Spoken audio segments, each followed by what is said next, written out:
Back with the WMAY morning news feed. I'm Greg Bishop. 741, 16 degrees. Let's talk about schools and COVID-19 mitigation. Of course, you can chime in live and local, 217-629-7970. You can also email bishoponair@gmail.com. So students across the state last week, a lot of them going to school without a mask mandate. Their school districts saying that they're having mask optional, but other districts refusing to allow kids into the school without a mask on as they continue mandating masks. All of this while you've got the governor's COVID-19 mask mandate for most indoor locations going to be lifted February 28th, but you also have some of the ongoing issues concerning the schools that are looking at the judge's recent order in Sangamon County, temporarily blocking COVID-19 mask and exclusion policies and telling school districts to govern themselves accordingly. Now, we talked a little bit in the past week about some of the actions that schools have taken by separating kids and putting them into a gymnasium, for instance, and not allowing them to go to class because they weren't wearing masks. We even had Friday a school district up in the Chicago suburbs that kept kids out of the school altogether. And the kids were demanding that they be given in-person instruction, but they weren't allowed to enter the school. And you can actually see some of these videos online of just the overall frustration that there's been concerning COVID-19 mitigation and not allowing kids to have in-person education if they're not wearing a mask. But it has been a hodgepodge of how districts are handling this post the court order, but still with the governor saying that he's the one that's going to make the decision on lifting mask mandates. I don't think that's been the case. I think that the case has been local school districts are the ones that are making the decisions about mask mandates. So I talked with a variety of people on Friday to kind of get a general sense of how the past week has gone. And I started with the Large Unit School District Association and Executive Director, John Burke. And he shared with me some of the things that his various school district members have been going through in this past week. Here's what John Burke had to say. Past week has been very challenging for most of our school districts.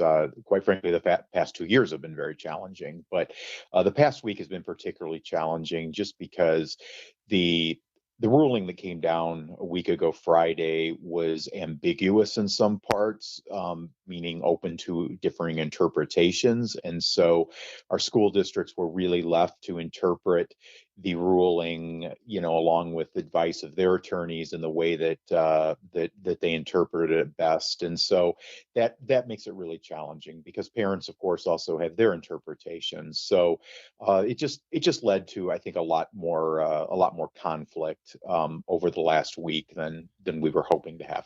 So again, John, with the LUDA, the Large Unit School District Association, kind of sharing some of what had happened in the past week, especially now we've got kids across the state going back to school this week, and we still have uncertainty as to what's going to happen with that court case. The governor appealing that in the 4th District Appellate Court, and we'll see ultimately what happens possibly early this week. If the temporary restraining order is kept in place or if it's lifted, and then you've got a variety of school districts that are going back and forth. More from John Burke from the Large Unit District Association. So of LUDA districts, we have a lot of both. So we have districts we have some that weren't even named in the suit. And so many of those, continued with mask. We have some that were named in the suit that only went mask optional with the students that were named in the suit. And then we have some that went completely mask optional. So it really is a wide variation. Again, a hodgepodge of sorts of different ways that they're going about mitigating all of this. More from John Burke from the Large Unit District Association. Yeah, I don't. I think it probably is in the 50-50 range, but I don't have a count exactly. And I do know we have some districts that are that are considering making changes. It's just a really volatile time right now, and so I think there will be some changes with some districts over the course of the next week, as well. So we'll be watching that closely, but that's with the Large Unit District Association. I reached out to the Rural School Association and talked with the executive director of that organization. I'll share with you some of the comments here on WMAY, but of course your phone calls at 217-629-7970. Good morning. Morning. You're on the air. Yeah, I was just, it's interesting to me that he is describing some of these things as a volatile situation and very difficult, but not going into detail of what those volatile or difficult situations what are they experiencing? So what I worry about is him kind of putting out that narrative that they're having a hard time, it's chaos, people are struggling, and I don't hear that from anybody, especially at our school district. I bet it's 90% mask off and 10% optional, with most of those people being the teachers that are wearing them. So I'd love to hear a more detailed description of these volatile situations. Well, and I think we've talked about some of those with school districts not allowing kids to go into class, and some kids walking out of school, and even with the school board meetings across the state. Some school districts are hearing a lot from parents who want the mask mandates lifted, and they're going to their school board hearings and letting their voice be heard, and that's causing some consternation. But I appreciate the call. I do want to share with you something from a different perspective. The Association of Illinois Rural and School Executive Director Dave Ardrey, I connected with him as well, and he shared some of his thoughts what it's been like the past week. Well, I think the thing that I would say does not surprise me and probably has remained the focus of our districts is what's in the best interest of kids, and how can we continue to have school and stay focused on learning and support children. And you are aware it's been a challenging week for people, I'm sure. So again, Dave Ardrey, he is with the Association of Illinois Rural and Small Schools, sharing some of the what he's been hearing from members across the state. And in particular, it seems that there's more of a focus on having local discretion and local decisions back in place, something that Ardrey highlights. Yeah, I think that's probably the bigger challenge for everyone, is just the waiting, or the process of waiting, and the various legal maneuvering that takes place in a situation like this. And you're right. I mean, we have one ruling, we have an appeal in process, we have districts trying to manage their own schools in the way they see fit as a board. So I think it makes things really complicated. And I think the focus still has to remain on good teaching, good learning, supporting students. I think one superintendent characterized it as there's just a tremendous amount of noise, and didn't mean that in a good or a bad way, just said there's a tremendous amount of noise around education, and we need to block out the noise and focus on the kids, focus on the students. So again, hearing some different perspectives here from a variety of different school groups, a large unit group, a small rural group. What about the schools? In particular, I reached out to a public school and to a private school, both of which have masks optional now. And in particular, Tuscola School District, the high school principal there, I talked with Steve Fiskus, and he talked about the 300 students or so that are seeming to be happy that they actually have a choice now when it comes to mask mandates. So our board decided to, even though we're not named in the lawsuit, decided to follow the ruling and go to a recommended. Masks are still recommended here, but they are not required.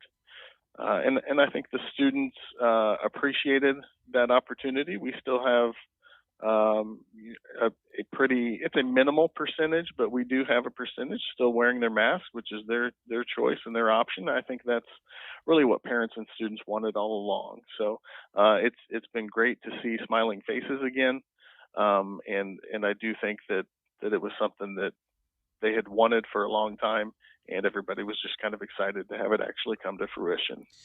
And then I asked him for some final thoughts about this particular impact on his local school district in Tuscola, and Principal Fiscus shared some of his final thoughts here. No, not particularly. It's nice to give just a little bit more sense of normalcy back. That's one of the things we talk about with our staff a lot, is that we've got 2 grade levels in our building who had never experienced what normal high school was like to as we look back, maybe you look back to your high school experience. These kids have had to deal with a lot of things that nobody ever would have imagined. So it's nice to see them, and I think that's what they're most happy about, is they now feel that they have a chance to experience what normal high school and previous groups before them experienced. So that's a public school out of Tuscola, the principal sharing some of his thoughts, and I reached out to a private school that's actually on the Illinois State Board of Education's list as non-recommended status, and that's something that ISBE's doing with schools that have been mask optional all year. And the principal there, Larry Urban, he said that there's been minimal disruptions with their class of 65 students across all grades, and they've had masks optional all year. Some masks are worn by students if they choose, but it's an option. But they've been pinpointed by the Illinois State Board of Education for non-recognition status. And he said that it's been back and forth with the Illinois State Board of Education since the beginning of all of this. It's been kind of like a 3-ring circus as far as I'm concerned with ISBE over all of this. And because we've changed 4 times as far as our status was concerned, and every time it was because somebody filed a lawsuit against somebody else, and then the state fires back at you that because of regulations or this or that, things are just put on. As far as I'm concerned, things were just put on hold. And I told them from the beginning, I said, I didn't understand why. They already had a complaint 4 weeks before we ever went into session. So again, Vandalia Christian Academy feeling the pressure and the confusion coming from ISBE, while you hear some of the school associations saying there's confusion. But where's the confusion really coming from? Is it coming from the governor insisting that he has the mask mandates in place while you've got now hundreds of schools that are going mask optional? We'll continue to follow this and how it plays out while kids are in the middle of all of this and all the learning loss that they've already experienced. All right, I am woke.